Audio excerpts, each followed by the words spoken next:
তো ঠিক আছে, জি স্যার। শুভ দুপুর সবাইকে।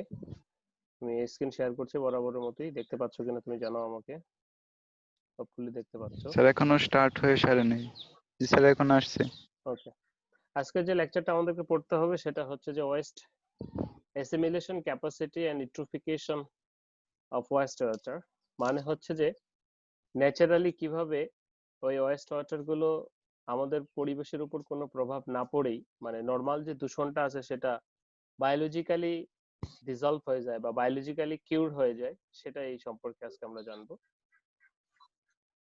তো দেখো, সো ওয়েস্ট অ্যাসিমিলেশন ক্যাপাসিটিটা কি, যে আমরা যদি একটু লক্ষ্য করি আমাদের লিটারেচারে, তাহলে আমরা দেখতে পাবো যে waste assimilation capacity refers the ability of environment, এনভায়রনমেন্টের এবিলিটিকে বোঝাচ্ছে, or portion of the environment সাসেস, যেটা হতে পারে লেক, স্ট্রিম, মানে যত প্রকার জলাধার আছে, to carry the West material without adverse effect on the environment. তারা কি করছে, তাদের যে ওয়েস্ট ম্যাটেরিয়াল গুলো ক্যারি করার ক্ষমতা বা নিজে নিজেই দূষিত থেকে শুদ্ধ করে বিশুদ্ধ করে ফেলার যে ক্ষমতা on the environment on user of its resources is known as wastewater assimilation, and pollution occurs only when the assimilation capacity is existing.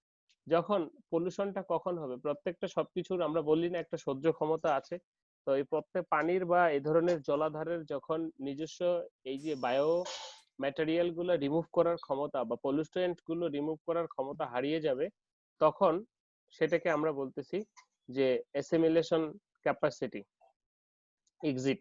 হ্যাঁ, তাহলে সেই লিমিটটাকে আমরা অ্যাসিমিলেশন লিমিট বলছি, যে লিমিট পর্যন্ত কি করতে পারবে একটা জলাশয়ের পানিগুলো কি করতে পারবে বা একটা লেক স্ট্রিমের পানিগুলো কি করতে পারবে, নিজে নিজেই দূষিত পদার্থগুলোকে বিশুদ্ধ করে নিতে পারবে, সেটাকে আমরা বলছি ওয়েস্ট ওয়াটার অ্যাসিমিলেশন ক্যাপাসিটি। তো এটা যখনই এক্সিট করবে আলটিমেট প্রবলেমটা কিন্তু তখনই সৃষ্টি হয়। ওকে, সো আমরা একটু দেখি যে West water capacity of stream বা সেলফ পিউরিফিকেশনটা কি জিনিস, যেটাকে আমরা অ্যাসিমিলেশন বলছি। যে West water assimilation capacity of the stream has, দেখো আমাদের কি নরমালি যখন ময়লা পানিতে ময়লা পড়ে বা পানি ময়লা হয়, তখন কি হয়, পানিতে কিছু ব্যাকটেরিয়া থেকে মাইক্রো অর্গানিজম থাকে। গত ক্লাসে তোমাদেরকে বিওডি সিওডি সম্পর্কে বলেছিলাম, সেই মাইক্রো অর্গানিজম ব্যাকটেরিয়া গুলো জি কি হয়, স্যার। সূর্যের আলোর প্রভাবে ফটোসিনথেসিস হয় এবং সেই ব্যাকটেরিয়া গুলো সেই ময়লা আবর্জনা গুলোকে অনুজীব গুলো খেয়ে ফেলে পানিটাকে বিশুদ্ধ করে দেয়। তো পানির যে নিজে নিজেই বিশুদ্ধ হওয়ার প্রক্রিয়া বা ক্ষমতা, সেটাকে আমরা অ্যাসিমিলেশন প্রপার্টিজ বলছি। কিন্তু যদি এই পানির এই ক্যাপাসিটিটা যখনই এক্সিট করবে, তখন সেটাকে সে তার অ্যাসিমিলেশন ক্যাপাসিটিটা হারিয়ে ফেলবে এবং তখনই আমরা সেটাকে পলিউশন বলবো। অর্থাৎ যতক্ষণ পর্যন্ত এই দূষণটা আমাদের অ্যাডভার্স ইফেক্ট ফেলছে না আমাদের বায়ুমণ্ডলে, আমাদের লিভিং অর্গানিজমের উপরে বা অ্যাডভার্স ইফেক্ট খারাপ প্রভাব ফেলছে না, ততক্ষণ পর্যন্ত এটাকে আমরা অ্যাসিমিলেশন ক্যাপাসিটি বলবো। কিন্তু যখনই ফেলবে তখনই আমরা এটাকে দূষণ বলে অব্যাহত করব। দূষণ বলবো। Okay, so the self purification, stream self purification যেটাকে আমরা বলছি যে assimilation waste restored in own quality. The self purification of natural waste is complex process and often involve physical, chemical and biological process এখানে involve হয় working সিমultaneously। তো সেগুলো সম্পর্কে আজকে আমরা জানবো যে কিভাবে একটা স্ট্রিম বা ওয়েস্ট ওয়াটার যে কি করে নিজে নিজেই আবার ঠিক হয়ে যাচ্ছে, অ্যাসিমিলেশন ক্যাপাসিটিটাকে ফিরে পাচ্ছে, দূষণ থেকে সে আবার আগের অবস্থায় ফিরে পাচ্ছে। এখানে আমরা একটা ছবি দেখতে পাচ্ছি, একটা হোল ইকোসিস্টেমের যে পানির প্রবাহ কোথা থেকে কোথায় আসছে, আবার গ্রাউন্ড ওয়াটার দিয়ে উপরে উঠে সমুদ্রে আবার বাষ্পীভূত হয়, মেঘ হচ্ছে, মেঘ থেকে বৃষ্টি হচ্ছে। Okay, various forces helping the self purification capacity of the stream. আসলে একটা স্ট্রিমে বা একটা জলাধারে এই সেলফ পিউরিফিকেশনটা কিভাবে হবে, নিজে নিজে সেটা কিভাবে হবে, হ্যালো সেটা স্যার, কতগুলো। শুনতে পাচ্ছি না স্যার, একটু লাউডলি বলে ভালো হয় স্যার। আমি লাউডলি বলতেছি। দেখো, ফিজিক্যাল প্রসেস, কি কি ফিজিক্যাল প্রসেস ইনক্লুড করছে এখানে, ডাইলুশন, ডিসপারশন এবং সানলাইট, এবং এছাড়াও কেমিক্যাল রয়েছে, অক্সিডেশন এবং রিডাকশন। এই প্রসেসগুলোর মাধ্যমে সাধারণত একটা, এখানে আরো কিছু থাকবে বায়োলজিক্যালের ভিতরে, যেমন মাইক্রোবস, মাইক্রোবিয়াল ডিগ্রেডেশন যেটা, সেটা থাকবে। তো বলা হচ্ছে এই বিষয়গুলোর মাধ্যমে কি হয়, একটা সেলফ ওয়াটারটা কি পিউরিফাই হয়। তো সেই জিনিসগুলো কি কি, প্রথমে চলে আসবো আমরা ডাইলুশনে। ডাইলুশনের শব্দ দিয়ে তোমরা বুঝতে পারতেছে ডাইলুট করে ফেলা, অর্থাৎ পাতলা করে ফেলা। সাজ এক্সাম্পল এখানে একটা উদাহরণ দেওয়া আছে, মনে করো 10 গ্রাম সল্ট দিয়েছে তুমি 1 লিটার ওয়াটারে, পরে সেই ওয়াটারটাতে যে ঘনত্ব থাকবে পরে আরো 1 লিটার ওয়াটার যোগ করলে, তাহলে কি সেখানে সল্টের ঘনত্ব কমে গেল, তাই না? পানির পরিমাণ বেড়ে গেল, জি যেটাকে স্যার। আমরা ডাইলিউশন বলছি। তো এরকম ভাবে যখন পানিতে দূষিত পদার্থ থাকবে, যে একটা নির্দিষ্ট ফিক্স অ্যামাউন্ট পানিতে, তখন সেখানে যখন আরো বেশি পানি দিব আমরা, তখন কি এই দূষণটা আমাদের একটু ডাইলুট মাত্রাটা হয়ে কমে যাবে। যাবে।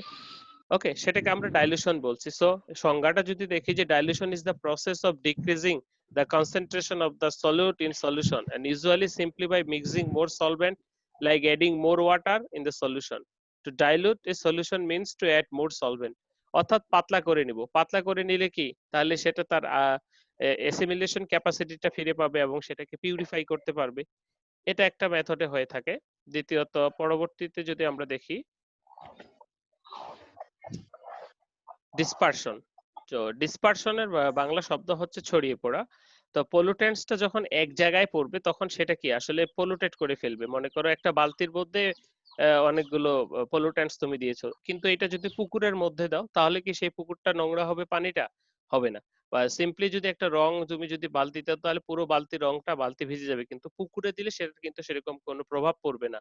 সো ডিসপারশনটা হচ্ছে যে এরকম পলুটেন্টস ম্যাটেরিয়ালটাকে যখন আমরা পানিতে একটা কি করব, একটা বৃহৎ জায়গায় ছড়িয়ে দিব, তখন সেটাকে আমরা বলতেছি dispersion. So dispersion is a system in which the distributing particles one material to other disperse যখন হবে, আর continuous phase in another material, এক ম্যাটেরিয়াল থেকে another material, two phase maybe in the same distance or stage of the matter. আসলে dispersion এবং dilution একই সাথে হয়, কারণ যখন ডাইলুশন হবে তখনই ডিসপারশনটা হবে। এছাড়াও ডিসপারশনটা হওয়া সম্ভব যখন তুমি কোনো মেকানিক্যাল এজিটেশন দিবা। মনে করো এই বালতির ভিতরে একটু রং দিছো, তো রঙে যখন তুমি ঘুটা মারবা তখন কি এটা পুরোটা ছড়িয়ে যাবে, এর আগে কিন্তু যাচ্ছে না। তো এই ছড়িয়ে পড়াটাকে আমরা বলতেছি ডিসপারশন। তো এইভাবেও আসলে স্ট্রিম তার নিজেই নিজেই ব্যাকআপ করে নেয়, রিকভার করে নেয়। এরপরে আসি আমরা সানলাইটে, আমাদের অনেক গুরুত্বপূর্ণ একটা উপাদান aquatic লাইফের জন্য, যে aquatic plants absorb more sunlight and carries out the process of photosynthesis with the help of the chlorophyll। দেখো যে সমস্ত সবুজ আছে, জলজ আছে, তারা কি করবে, ফটোসিনথেসিস, ক্লোরোফিলের সাহায্যে ফটোসিনথেসিস করবে। ফলে কি হবে, such process of photosynthesis supply a valuable amount of oxygen in the stream। পানিতে অক্সিজেনের পরিমাণ যদি কমে যায়, তাহলে পানিতে বসবাসকারী যে সমস্ত অণুজীব প্রাণী আছে তারা মারা যাবে। তারা যদি মারা যায় তাহলে পানির যে দূষণ আছে সেটা কেউ পরিষ্কার করবে না, সেটাকে কেউ খাবে না। সেই জন্য সেই সমস্ত অণুজীব থেকে জলজ একুয়াটিক লাইফ বাঁচিয়ে রাখার জন্য আমাদের অক্সিজেন দরকার। কিন্তু এই অক্সিজেনটা কিভাবে আসবে, তার একটা উপায় হচ্ছে ফটোসিনথেসিস। পানিতে অবস্থিত যে সমস্ত ম্যাটেরিয়াল, যে সমস্ত জলজ আগাছা এই ধরনের ফটোসিনথেসিস করে, increase DO of the content system, dissolve অক্সিজেনের পরিমাণ বাড়িয়ে দিবে, যার ফলে কি সেখানে যে কন্টেন্ট গুলি সবাই বেঁচে যাবে। তারপরে যেটা হচ্ছে যে algae produces oxygen in the presence of the sunlight due to the photosynthesis। ওকে, এটা আমরা জানি। and therefore কি বলা হচ্ছে, মাইক্রোফোন গুলো একটু অফ করি, শব্দ আসছে। therefore the sunlight helps the purification of the stream by adding oxygen through the photosynthesis। কি বলা হচ্ছে, এই ফটোসিনথেসিস এবং সূর্যের আলো পৌঁছালে পানিটা কি হচ্ছে, নিজে নিজে পরিষ্কার হয়ে যাচ্ছে। ওকে, এই বিষয়গুলো।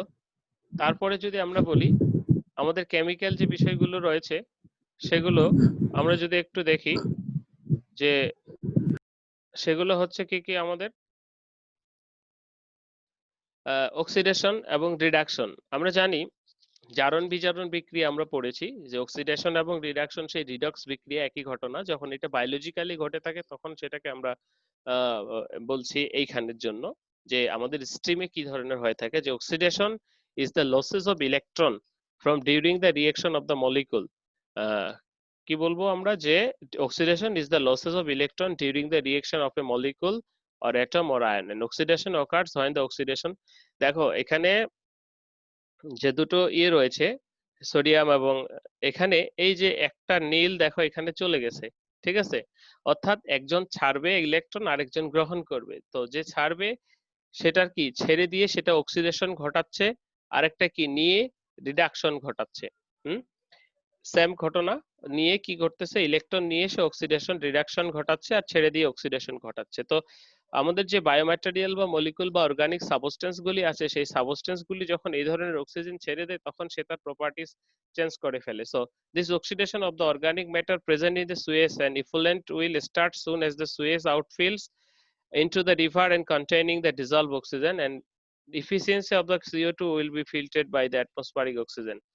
এবং রিডাকশনটা একইভাবে ইলেকট্রন গ্রহণ করে কি করছে, যে reduction occurs due to the hydrolysis of organic matter settled bottom either chemically or biologically, নিচে সেটেল ডাউন হয়ে যাচ্ছেন। aerobic bacteria will help the splitting of the complex organic constituent of suez into the liquids and gases and making the aways of the ultimate stabilization of the oxygen. এখানে যে anaerobic bacteria রয়েছে যারা oxygen ছাড়াও কাজ করতে পারে, এ ধরনের bacteria গুলো কি করছে, রিডাকশন করে দিচ্ছে।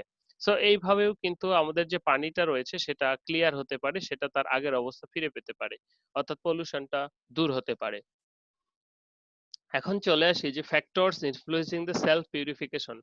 সেলফ পিউরিফিকেশনের জন্য একটা স্টিমের বা একটা পুকুর নালার কোন কোন ফ্যাক্টর গুলি কাজ করবে। একা একাই যেহেতু পিউরিফিকেশন হতে হয় বা হয় ন্যাচারালি, যদি দূষিত না হয়, সেই ক্ষেত্রে এক্সট্রিম দূষিত না হয়, সেই ক্ষেত্রে কোন কোন বিষয়গুলো আলোচনার দাবি রাখে, সেগুলো হচ্ছে temperature, turbulences, hydrography, dissolved oxygen, rate of re-aeration and types of microorganism present. চলো আমরা এবার আলোচনা করি প্রথমত temperature.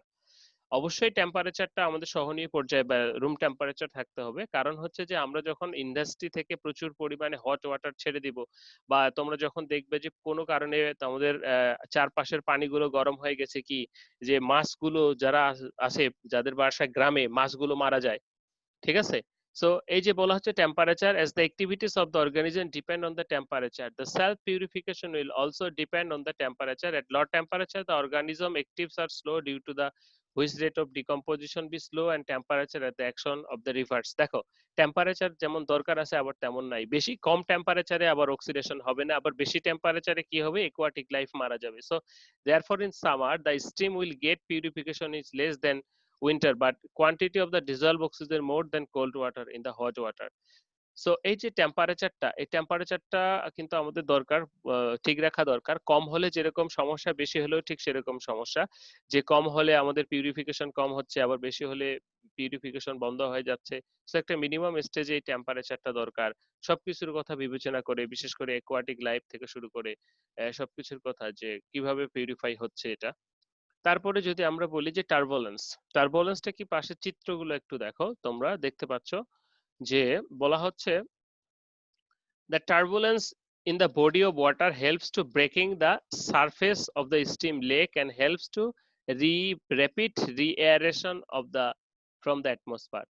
Too much turbulence occurs bottom sedimented and stop the algae growth. দেখো পানিতে যখন তুমি কোনো বালতিতে দেখো, যখন স্টিম অর্থাৎ জোরে পানি প্রবাহিত হবে, টার্বুলেন্সলি পানি প্রবাহিত হবে, টার্বুলেন্স ফ্লো তোমরা এখানে দেখতে পাচ্ছ, তখন কি হবে, যে একটা যে সারফেস টেনশন ধরে থাকে পানিটা, সেটা ভেঙে যাবে, এবং সেটা কি করবে, পানিটা যদি উঁচু নিচু উপর নিচ করা হয়, তাহলে কি সেখানে রি এয়ারেশন, অক্সিজেন ভিতরে ঢুকবে। আমাদের নরমালি বাসা বাড়িতে যখন পুকুরের পানি নষ্ট হয়ে যায় বা পুকুরের পানি পলিউটেড হয়ে যায়, তখন আমরা কি করি, চুন দেই, তারপর বাঁশ দিয়ে টানি। কারণটা কি, কারণটাই হচ্ছে একটাই, যে সেটাকে রিএয়ারেশন ঘটানো, অর্থাৎ ভিতরে অক্সিজেন মলিকুল ঢুকানো। তাহলে অক্সিজেন মলিকুল পেলে সেখানে যে মাইক্রো অর্গানিজম আছে সেগুলো বেঁচে থাকবে, এবং সেগুলো যদি বেঁচে থাকে তাহলে আমাদের দূষিত পানিটাকে ফ্রেশ করে দিবে। So this is turbulence. And hydrography, hydrography affects the velocity of the surface expansion of the river stream, and velocity of the causes turbulence, rapid area aeration while the surface some effect. দেখো ছবিতে তোমরা দেখতে পাচ্ছ ঢেউ। তোমরা কি কখনো লক্ষ্য করেছো যে জেলে যারা মাছের পোনা নিয়ে যায় বা মাছ নিয়ে আসে, তারা যারা জ্যান্ত মাছ নিয়ে আসে, তারা পানিতে কিন্তু একটা ঢেউ সৃষ্টি করে, হ্যাঁ, হাত দিয়ে একটা ঢেউ সৃষ্টি করে। তো তখন যেটা হয়, সেখানে প্রচুর র্যাপিড এয়ারেশন ঘটে। তো সমুদ্রের ক্ষেত্রে বা লেকের ক্ষেত্রে বড় কোনো যান যাচ্ছে, যখন ঢেউ সৃষ্টি হয়, তখন সেটাকে আমরা বলতেছি হাইড্রোগ্রাফি। এই হাইড্রোগ্রাফির মাধ্যমে প্রচুর এয়ারেশন হয়, তো হয়ে পানিটা শুদ্ধ হয়। সো পানির শুদ্ধিকরণের জন্য এই হাইড্রোগ্রাফি এবং টার্বুলেন্স সবই দরকার আছে। এই পয়েন্টস গুলো কাজ করে। পরবর্তীতে আমরা যদি চলে যাই ডিজলভ অক্সিজেন, আমরা গত ক্লাসে পড়েছিলাম ডিজলভ অক্সিজেন মানে হচ্ছে যে পানিতে কি পরিমাণ অক্সিজেন দ্রবীভূত আছে। এই ডিজলভ অক্সিজেনের উপর কিন্তু অ্যাকোয়াটিক লাইফ ডিপেন্ড করছে। বলা হচ্ছে যে is the amount of oxygen, gaseous oxygen dissolved in the water, পানিতে কি পরিমাণ আছে, and oxygen enters in the water by the direct absorption from the atmosphere, সরাসরি সাধারণত হয় by rapid movement or waste product of the plant photosynthesis, কিভাবে পানিগুলো যখন নাড়াচাড়া করে তখন পরিবেশ থেকে সেখানে অক্সিজেন প্রবেশ করে, এবং আরেকটা কি এই যে প্লান্ট গুলো রয়েছে এই প্লান্ট সিনথেসিসের মাধ্যমেও কিন্তু এখানে অক্সিজেন প্রবেশ করে, যেটাকে আমরা ডিজলভ অক্সিজেন বলছি, এবং যেটা নিয়ে মাছ বেঁচে আছে, যেটা নিয়ে অন্যান্য ফাইটো প্লাঙ্কটন থেকে শুরু করে মাইক্রো অর্গানিজম গুলো বেঁচে আছে। বলা হচ্ছে যে water temperature and volume of moving water can affect the dissolved oxygen level, and oxygen dissolve easier in cooler water from warm water. দেখো oxygen dissolve easier in cooler water than warm water, তাহলে আমাদের পানির গরম না মানে গরম রাখা যাবে না, তারও একটা কারণ আমরা পেলাম। So in the larger amount of dissolved oxygen present in the water, the better the earlier the self purification process. So self purification এর জন্য আমাদের ডিজলভ অক্সিজেন অবশ্যই essential. Now rate of aeration, যে কথাটা বললাম যে এয়ারেশন বাতাস ঢুকাতে হবে প্রচুর, বাতাস ঢুকানো মানে কি অক্সিজেন ঢুকানো, যখনই অক্সিজেন ঢুকবে বেশি বেশি তখনই সবকিছু পানিটা পরিষ্কার হয়ে যাবে বা সেলফ পিউরিফিকেশন কাজ করবে। এখানে বলা হচ্ছে যে rate of which dissolved oxygen is restored and considerably govern the self purification process, and greater is rate the quicker self purification, যত বেশি অক্সিজেন আমরা ঢুকাতে পারবো তত বেশি আমাদের পানিটা তাড়াতাড়ি দ্রুত ঠিক হয়ে যাবে। তো এই যে রিএয়ারেশনের জন্য আমরা কি অনেক পদ্ধতি এরকম প্যাডেল দিয়ে ইয়ে করতে পারি, নৌকা চালাইতে পারি, তারপর নিচে কোনো প্রকার এজিটেশন কোনো ইয়ে পাখা বসানো যেতে পারে, সেগুলো দিয়ে এয়ারেশন করা যেতে পারে, নানা প্রসেস আছে এয়ারেশনের। অর্থাৎ পানিতে যদি অক্সিজেন ডুবানো যায় পানিতে অবস্থিত মাইক্রো অর্গানিজম ব্যাকটেরিয়া গুলো বেঁচে যাবে, তারা বেঁচে গেলে পানিতে দূষিত পদার্থগুলো খেয়ে ফেলবে এবং খেয়ে ফেলে সেগুলোকে পানিটাকে পরিষ্কার করবে। এটাই ছিল সেলফ এসিমিলেশন ক্যাপাসিটি এবং এই ফ্যাক্টর গুলো কাজ করছে। এরপরে সর্বশেষ যে ফ্যাক্টরটি সেটা গুরুত্বপূর্ণ ফ্যাক্টর, সেটা হচ্ছে যে মাইক্রো অর্গানিজম হ্যাজেন্ড বা যেটাই বলি না কেন আমরা, যে types of micro organism present, কি ধরনের মাইক্রো অর্গানিজম রয়েছে এর ভিতরে সেখানে, সেটাকে আমরা বলতেছি। সো বিভিন্ন প্রকার মাইক্রো অর্গানিজম থাকে, কিছু উপকারী কিছু অপকারীও থাকে। যে বলা হচ্ছে in lakes and steam plants and also certain microbes and conduct the photosynthesis and harvest sun energy, কিছু ফটোসিনথেসিস ঘটায়। মাইক্রোবস ইনক্লুড ব্যাকটেরিয়া রয়েছে, ব্যাকটেরিয়া লাইক অর্গানিজম ক্যাল এছাড়া তারপর ভাইরাস, প্রোটোজোয়া, হেলমিনথেস, প্রোটিটিস্ট রয়েছে। So microbes are natural and vital member of all aquatic community, and they are foundation of the lake and stream ecology. And within them, the natural water would not be possible. And certain microbes, however, when they present in excessive number and face threat human. দেখো যদি একটা নির্দিষ্ট মাত্রায় থাকে এই microbes গুলি তাহলে কি সবকিছু ঠিক থাকে, কিন্তু যখনই এই মাইক্রোবস এর পরিমাণও বেড়ে যায় তখন কিন্তু সেটা আবার কাল হয়ে দাঁড়ায়। মাইক্রোবস যেমন উপকারী তেমনই অপকারী। মাইক্রোবস কি করছে যখন পানিতে থাকছে, বললাম তো যে পানির যে দূষিত পদার্থগুলো সেগুলো খেয়ে ফেলতেছে এবং সেটা পুরো ইকোলজিটাকে ঠিক করছে বা ইকোসিস্টেমটাকে ঠিক রাখতেছে। কিন্তু যখন এটার পরিমাণও বেশি হয়ে যাচ্ছে তখন কি কিভাবে বেশি হবে, পানি যত বেশি পলিউশন ঘটবে তত বেশি মাইক্রোবস কি এত খেয়ে তো আর শেষ করতে পারবে না, তত বেশি হবে। সো মাইক্রোবস বেশি হলেও আবার সমস্যা। সো সো ডিপেন্ডস করছে কি ধরনের মাইক্রোবস প্রেজেন্ট আছে সেটার উপরে। ওকে, নেক্সট স্লাইডে যদি আমরা একটু দেখি যে তার একটা কারণ ইট্রোফিকেশন। ইট্রোফিকেশনটা কি জিনিস আমরা একটু যদি পড়ার চেষ্টা করি লিটারেচারটা, যে ইট্রোফিকেশন কি, ইউ মিন্স অয়েল মানে কি, or healthy, and trophy means nutrition মানে প্রচুর খাওয়া দাওয়া আছে, প্রচুর নিউট্রিশন আছে। and the enrichment water bodies with the nutrition causes the eutrophication of the water body. যে কথাগুলো বললাম, যখন পানিতে প্রচুর পরিমাণে খাওয়া দাওয়ার সৃষ্টি হয়ে যাবে, প্রচুর পরিমাণে মাইক্রোবস জন্মাবে, কি তখন সেই মাইক্রোবস গুলোর আবার খাওয়া দাওয়ার জন্য অক্সিজেনের শর্ট পড়ে যাবে, লেক অফ অক্সিজেন সৃষ্টি হবে এবং এই ধরনের নিউট্রিয়েন্টস এ প্রচুর পরিমাণে অ্যালগি জন্মাবে। এই যে পাশের চিত্রে তোমরা দেখতে পাচ্ছ এই ধরনের চিত্র পুকুরে হয়তো দেখে থাকবে, মাছ মরে গেছে অক্সিজেনের অভাবে। হ্যাঁ, এটাকে আমরা ইউট্রোফিকেশন বলছি যখন প্রচুর নিউট্রিয়েন্টস ম্যাটেরিয়াল পানিতে থাকবে। বলা হচ্ছে যে ডিসচার্জ মানে প্রচুর pollution, discharge of domestic waste, agriculture আর সারফেস রান অফ যেটা ধুয়ে পানি যায়, land drainage and industrial effluent in the water body leads to rapid nutrients achievement of the water body প্রচুর পরিমাণে। So excessive nutrient enrichment in a water body encourages the growth of the algae and the duckweed water hyacinths কুচুরিপানা যেটা আমাদের এখন পানিতে প্রচুর পরিমাণে জন্মে, phytoplankton and the aquatic plants, okay, এই সমস্ত জন্মাবে। So eutrophication is an enrichment মানে সমৃদ্ধকরণ অফ ওয়াটার কি দিয়ে, by nutrient nutrient salt that causes the structural change of the ecosystem such as কি ধরনের structural change, increase the production of the algae বেড়ে যাবেন, aquatic plants and depletion of fish species, generally deterioration of water quality and other effects reduce the produce and less। মনে করো যখন পানিতে algae বেড়ে যাবে, পানিতে এরকম ম্যাটার জলজ উদ্ভিদ বেড়ে যাবে, পানিতে মাইক্রোস বেড়ে যাবে, ফাইটোপ্ল্যাঙ্কটন বেড়ে যাবে, তারা কি হবে, পানির অক্সিজেন খেয়ে ফেলবে, পানির ঘাটতি সৃষ্টি, অক্সিজেনের ঘাটতি সৃষ্টি হবে। সো দিস ইজ ইউট্রোফিকেশন, মানে হচ্ছে যখন পানিতে প্রচুর পরিমাণে খাবার দাবার থাকছে বা নিউট্রিয়েন্টস থাকতেছে, প্রচুর পরিমাণে পলিউটেড হচ্ছে, তখন সেটাকে আমরা ইউট্রোফিকেশন বলছি। সো এই যে এই ধরনের কেসগুলি সাধারণত ইউট্রোফিকেশনের উদাহরণ। Okay, causes and types of the eutrophication যদি আমরা আলোচনা করি, কজেস কি কি কারণে হতে পারে, দুটো কারণে হতে পারে, প্রাকৃতিক কারণ আর একটা হচ্ছে ম্যানমেড কারণ। তো প্রাকৃতিক কারণটা খুব কম হয়, ম্যানমেডটাই বেশি হয়। প্রাকৃতিক কারণটা যদি আমরা আলোচনা করি, যে natural causes বা natural eutrophication, this occurs because of the natural process of aging of lakes, during which is nutrition status of water system quality and increase the oligotrophic lake in a converted into the eutrophic lake, and similarly death of aquatic plants and animal also increase the nitrogen and phosphate and permits the production of phytoplankton, algae blooms and aquatic vegetation, water যেগুলো জন্মে, water কুচুরিপানা থেকে শুরু করে, হ্যাঁ আরগুলো, and that provide ample food behaviors of the zooplankton and fish।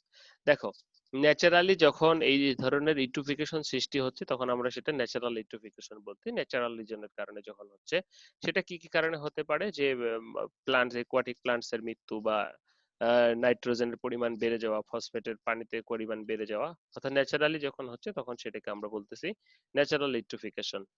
এখন যখন মানুষ সৃষ্ট হচ্ছে তখন সেটাকে ম্যানমেড বলছি। তো মানুষ সৃষ্টটাই সবচেয়ে বেশি হয়, যে ম্যানমেড যে রিজনটা, যে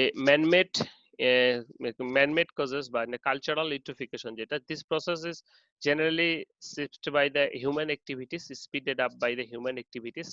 আমরা দেখতে পাচ্ছি যে স্প্রে করছে, এটা বৃষ্টির পানিতে ধুয়ে তখন ইয়েতে চলে যাবে। They are responsible for the addition of 80% nitrogen and 75% phosphorus to lakes and streams.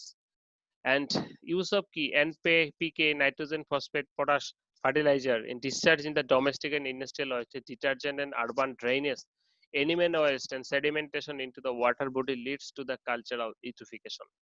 এই যে প্রচুর পরিমাণে সার ডিসচার্জ করছি, ইন্ডাস্ট্রিয়াল ওয়েস্ট, ডিটারজেন্টস এবং প্রচুর পরিমাণে যদি আমরা গোবর ইউজ করি তাহলেও কিন্তু প্রবলেম, এটাও একটা লিমিটে দিতে হবে। অ্যানিমাল ওয়েস্ট, সবগুলোই কিন্তু আমাদের কালচারাল ইউট্রোফিকেশন ঘটাচ্ছে। তো কারণগুলো যদি আরেকটু বিস্তারিত আমরা আলোচনা করি, যে ইউজ অফ দ্য ফার্টিলাইজার, বলা হচ্ছে কি, agriculture practices the use of fertiliser soil and contribute the accumulation of the nutrients, when these nutrients of each high concentration level and the ground is no longer able to assimilate, they are carried rainwater and groundwater flow into the lakes and sea।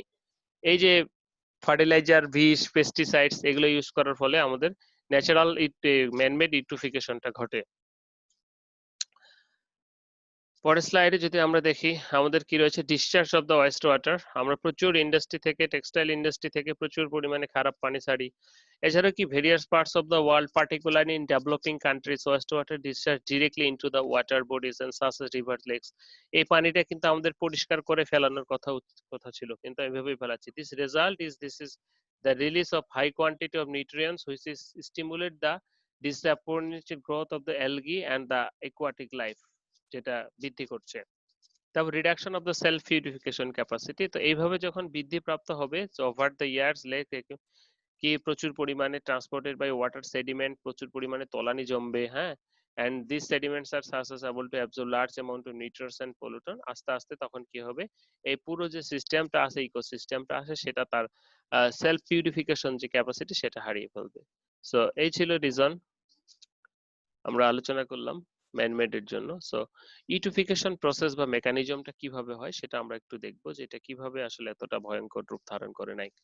So বলা হচ্ছে, দেখো একটু পড়তে হবে, যে eutrophication is characterised by the significant increase algae হতে পারে, শৈবাল, মাইক্রোবস অর্গানিজম অথবা সিমিলার টু দ্য প্লান্টস যেমন ওয়াটার হাইচিনস এগুলো।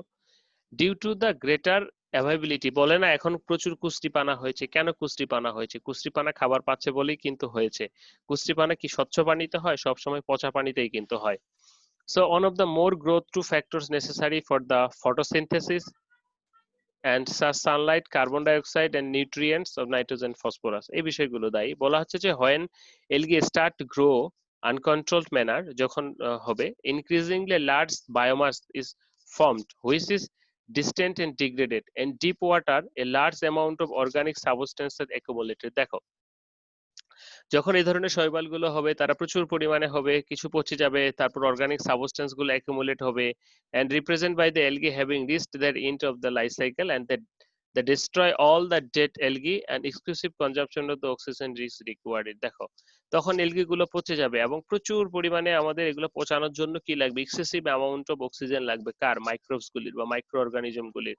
In case of some lost almost total by the micro organism, সবগুলি প্রায় প্রয়োজন হয়। তখন পানিতে অক্সিজেনের পরিমাণ কমে যাচ্ছে। An anoxic oxygen free environment is thus created on the lake of the bottom with growth of organism capable of living in the absence of oxygen, anaerobic মাত্র কিছু কিছু ব্যাকটেরিয়া যারা অক্সিজেন ছাড়া বাঁচতে পারে তারাই শুধু এখানে থাকে, responsible for the degradation of the biomass and the microorganism decomposing the organic substance in the absence of oxygen. Free compounds are toxic such as ammonia and hydrogen sulfide etc, and thus absence of oxygen reduces the biodiversity causing the certain cases and even the death of animal and plant and species, and all this happen on the rate of degradation of the algae by the microorganism and greater oxygen return regeneration which is some are already present in the law contribution। দেখো আমাদের এমনিতেই সামারে ল contribution হয় অক্সিজেনের, তারপরেও যদি প্রচুর পরিমাণে nutrients matter থাকে সেখানে প্রচুর পরিমাণে এলগি জন্মাবে। তো সেই এলগি গুলো আস্তে আস্তে পানির নিউট্রিয়েন্টস গুলোকে খেয়ে বড় হবে এবং সেগুলো একদিন ড্যামেজ হবে। তো সেগুলোকে ড্যামেজ করতেও কিন্তু প্রচুর পরিমাণে অক্সিজেন দরকার হবে এবং তাদের কারণে কিন্তু সূর্যের আলো লেকের নিচে পৌঁছাতে পারবে না, যার কারণে সেখানে কিন্তু ডিজলভ অক্সিজেন ফটোসিনথেসিসও হচ্ছে না এবং কোনো ডিজলভ অক্সিজেনও সৃষ্টি হচ্ছে না, যার কারণে কিন্তু পুরো বডিতে একটা অক্সিজেন শূন্যতা দেখা দিবে। সেখানে শুধু কাজ করতে পারবে কারা? যারা অ্যানড্রোবিক, যারা অক্সিজেন ছাড়াই যে সমস্ত মাইক্রো অর্গানিজম কাজ করতে পারে তারা। তারা কিন্তু এতগুলো খেয়ে শেষ করতে পারবে না। ফলে কি হচ্ছে যে এখানে টক্সিসিটি আরো বেড়ে যাবে, যেমন অ্যামোনিয়া এবং হাইড্রোজেন সালফাইড উৎপন্ন হবে। অ্যাবসেন্স অফ অক্সিজেনের ফলে অ্যাকুয়াটিক যে লাইফ এগুলাকে যারা খায় তারাও কিন্তু বাঁচতে পারবে না, যেমন মাছ থেকে শুরু করে যে সমস্ত মাইক্রো অর্গানিজম অক্সিজেনের সহকারে বাঁচে এরা কিন্তু বাঁচবে না। আলটিমেট টোটাল সিস্টেমটা কলাপস করবে। সেটাকেই আমরা কি বলছি? ইউট্রোফিকেশন প্রসেস বা মেকানিজম বলছি। এভাবেই সেখানে এই নিউট্রিয়েন্টের পরিমাণ বেড়ে যাবে, তখন আরো ময়লা পানি দিলেও কিন্তু আলটিমেট সেটা প্রসেস হবে না। ওকে, এখানে আমরা একটা ছবি দেখতে পাচ্ছি, দেখো নিউট্রিয়েন্ট লেক, এলগি ব্লুম, হ্যাঁ, অর্গানিক সাবস্টেন্স, সানলাইট। যে এলগি যখন এরকম করে হবে তখন সানলাইট পৌঁছাবে না, সানলাইট পৌঁছালে এখানে ফটোসিনথেসিস হবে না, তারপরে এলগি গুলো পচে যাবে, সেগুলোকে পচাতে পুরো অর্থাৎ আলটিমেট অক্সিজেন শূন্যতার সৃষ্টি হবে। তো যার কারণেই আসলে আমাদের ইউট্রোফিকেশন গুলো সৃষ্টি হয়। আমরা ক্লাসের শেষের দিকে আছি, আর একটু ধৈর্য ধরে শেষ করে দিব। দেখো so effects of the eutrophication, কি কি ইউট্রোফিকেশন ইফেক্টস গুলি রয়েছে সেগুলো আমরা একটু দেখবো কি কি হয় আসলে। তো abundance of the particular substance যেমন phytoplankton, zooplankton, bacteria, fungi and other যেটা ডেরিভেটিভস বা debris that determine the turbidity and coloration of the water. এরা কি করবে? পানিটাকে নষ্ট করে দেবে। Abundance of the inorganic chemicals such as ammonia, nutrients, hydrogen, sulfide, etc. in the drinking water treatment plant induce the formulation harmful substance such as nitrogen. এই যে এগুলো যদি বেড়ে যায় পানিতে তাহলে কি আমাদের পানির কোয়ালিটি খারাপ হবে এবং সেটা আমাদের হেলথের জন্য খারাপ, বিশেষ করে আমরা দৈনন্দিন জীবনে যদি ব্যবহার করে থাকি। Abundance of the organic substance, abundance মানে প্রাচুর্যতা, প্রচুর, that give the water degradable color, taste and barely marks and chlorination in case of the drinking water. পানির কালার নষ্ট করে দিবে, পানিতে গন্ধ সৃষ্টি হবে। যেমন বন্যার পানি হয় তখন আমরা কি হ্যালোজেন ট্যাবলেট বা কোনো ক্লোরিন ট্যাবলেট দিয়ে পান করি। বলা হচ্ছে this water acquires degradable odour taste, যেমন কি পচা মাছ, cloves, watermelon, and due to the presence of the particular algae অথবা তরমুজ এগুলো যদি পচে যায় তাহলে এই ধরনের অবস্থার সৃষ্টি হবে। and disappearance of the significant reduction of the quality of fish with very negative effect on the fishing, possible amplification of the toxic algae with potential population, এখানে কিছু টক্সিক অ্যালগিও সাথে সাথে জন্মাবে। তো এই হচ্ছে আমাদের প্রভাব ইউট্রোফিকেশনের, যেটা থেকে আমাদেরকে বেরোতে হবে। ইউট্রোফিকেশন ঘটতে দেওয়া যাবে না। অ্যান্ড লাস্ট যেটা রয়েছে যে কন্ট্রোল, আমরা কন্ট্রোলটা তাহলে কিভাবে করব? কন্ট্রোলের জন্য আমাদের কতগুলো নর্মস। প্রথম এবং প্রধান কথা হচ্ছে যে আমাদের কোনো প্রকারে কোনো পানিকে দূষিত করা যাবে না। যদিও দূষিত হয় সেক্ষেত্রেও কি করতে হবে, আমাদেরকে ক্লিয়ার করে ছেড়ে দিতে হবে পানিটাকে।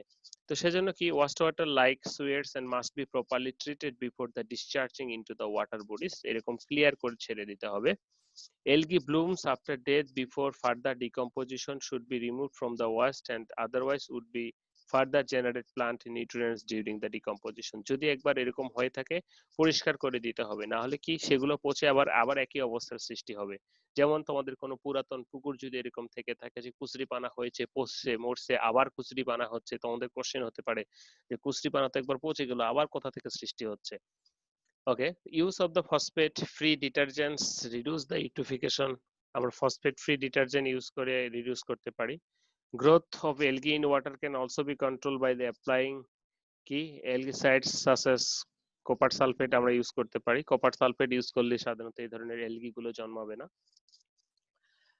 Nitrate and phosphate should be removed from the waste water before the disposal into river into physiochemical methods like precipitation, nitrification, desintrification, electrolysis, reverse osmosis, অর্থাৎ আগে পানিকে ট্রিটমেন্ট করে নিতে হবে। and prevent the flooding water, agriculture, soiling, contamination in stream। দেখো ওই floating বন্যা টন্যা উঠলে কি কৃষি জমিতে যে সমস্ত সার টার থাকে সবকিছুই কিন্তু গিয়ে ওই ক্যানাল নালাতে পড়ে, যার কারণে কিন্তু দেখো যে ওয়াটার বডিসে মাছের অনেক সময় রোগ হয়ে থাকে ইত্যাদি। এই হচ্ছে সমস্যাগুলো, এবং কন্ট্রোল আমরা এভাবে করতে পারি। এই সমস্যাগুলো সমাধান যদি হয় তাহলে সেটা কন্ট্রোল হবে। তো এই যে দেখতেছো এটাই আসলে আমাদের ইউট্রোফিকেশনের প্রভাব। আমরা যদি একটু রিভিউ করে নেই আজকের লেকচারটা, ছোট একটা লেকচার, সেটা দেখা যাচ্ছে যে আমাদের আউটলাইন গুলো কি কি দাঁড়াচ্ছে। প্রথমত ওয়েস্ট ওয়াটার অ্যাসিমিলেশন ক্যাপাসিটিটা কি? ওয়েস্ট ওয়াটার অ্যাসিমিলেশন ক্যাপাসিটিটা হচ্ছে যে একটা দূষিত পানির বা একটা দূষিত পানির নিজে নিজে ঠিক হয়ে যাওয়ার যে প্রবণতা বা ঠিক হয়ে যাওয়ার যে ক্ষমতা, সেটাকে আমরা ওয়েস্ট ওয়াটার অ্যাসিমিলেশন ক্যাপাসিটি বলছি। তো এই ক্যাপাসিটিটা যখন এক্সিট করে তখনই একটা পানি আসলে নোংরা হয়ে যায় বা পলিউশন হয় বলে আমরা মনে করি।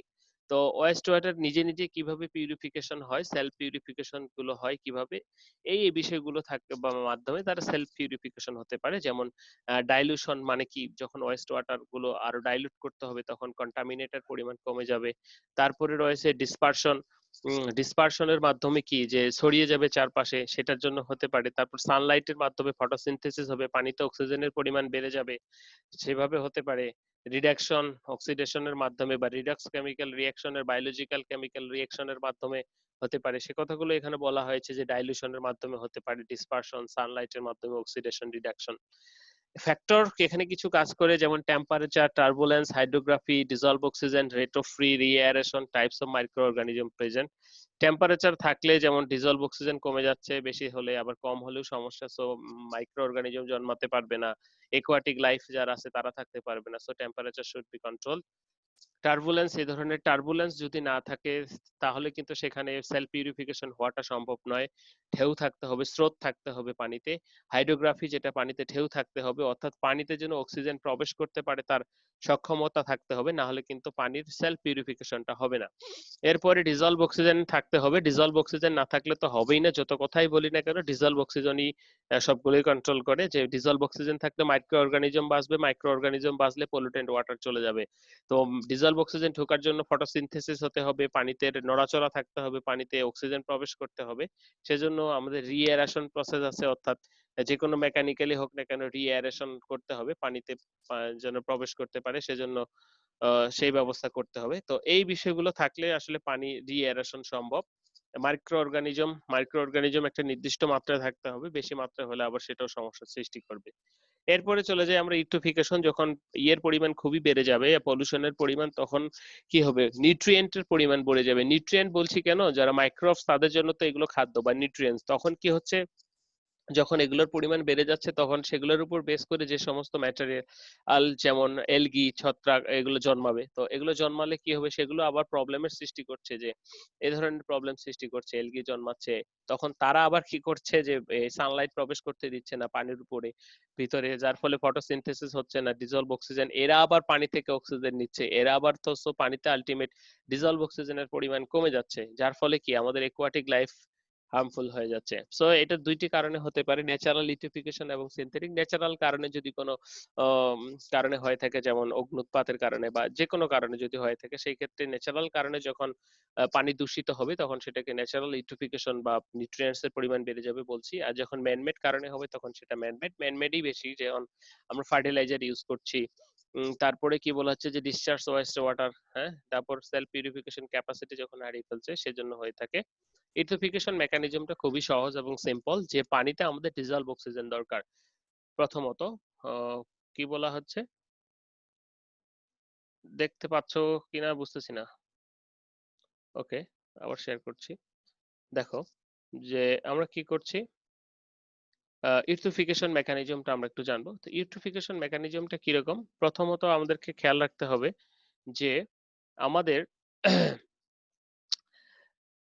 ডিজলভ অক্সিজেন লাগবে পানিতে। যদি ডিজলভ অক্সিজেন থাকে তাহলে সবকিছুই থাকবে। তাহলে ডিজলভ অক্সিজেনের জন্য আমাদের কি, ডিজলভ অক্সিজেন যদি না থাকে, যখন পানিতে প্রচুর পরিমাণে ময়লা আবর্জনা থাকবে, সেই সমস্ত ময়লা আবর্জনাকে কনভার্ট করার জন্য প্রচুর পরিমাণে মাইক্রোবস লাগবে, সেই মাইক্রোবস গুলোর প্রচুর পরিমাণে অক্সিজেন লাগবে।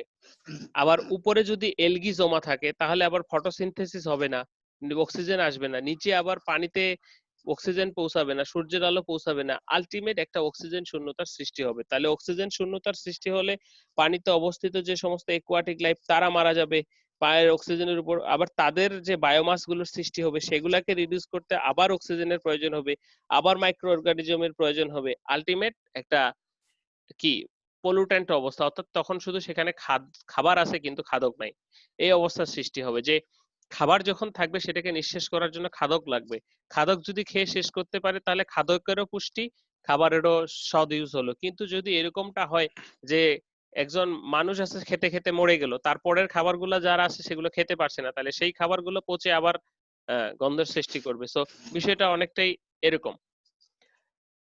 তো এরপরে যদি আউটলাইনে আমরা পরবর্তীতে যাই, সেটা হচ্ছে আমাদের কি মেকানিজম হলো ইউট্রোফিকেশন মেকানিজম, অর্থাৎ এভাবে বেড়ে যাবে। এটা তার একটা graphical distribution. Effects of the eutrophication আমরা দেখলাম যে আমাদের সব ক্ষেত্রেই ফিশে অর্থাৎ একুয়াটিক লাইফ, জু প্ল্যাঙ্কটন সব বেড়ে যাবে, আবার এরা ধ্বংসপ্রাপ্ত হবে, অর্থাৎ পানির কোয়ালিটি খারাপ হবে, পানি পানযোগ্য থাকবে না, এবং আলটিমেট যে টোটাল ইকোসিস্টেম সেটা সাফার করবে। তারপরে যদি আমরা চলে যাই আমাদের শেষে, যে আমাদেরকে কন্ট্রোল করতে হবে, কন্ট্রোল করার জন্য আসলে আমাদেরকে কি কি রাখতে হচ্ছে, যে পানি যেন কোনোভাবে দূষিত না হয় সেই ব্যবস্থা করতে হবে। তো এই ছিল আজকে আমাদের লেকচার এবং তার আউটলাইন। আমি যেটা করতে চাচ্ছি সেটা হচ্ছে